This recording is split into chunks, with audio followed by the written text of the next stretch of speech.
திறந்தது மணிக்கதவு மரகத பதுமையை இனி தழுவு இடையில விழுந்தது இளமனசு இருக்கிற சுகம் அது பல தினசு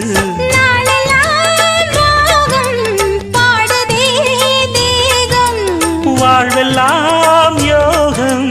வாழ்த்துதே யாவும் விதவிதமா விருந்து வச்சு விழி வழியே மருந்து வச்சு விரத்தோட அதில் பல சுகம் வரும் பொழுது காட்டுக்குயில் பாட்டு சொல்ல வீட்டு கிளி கேட்டு கொள்ள ஒட்டி வந்த தாளமே கொட்டும் கெட்டி மேளமே தொட்டணைக்க வேணுமே பட்டு கிளி நாணுமே காட்டுக்குயில்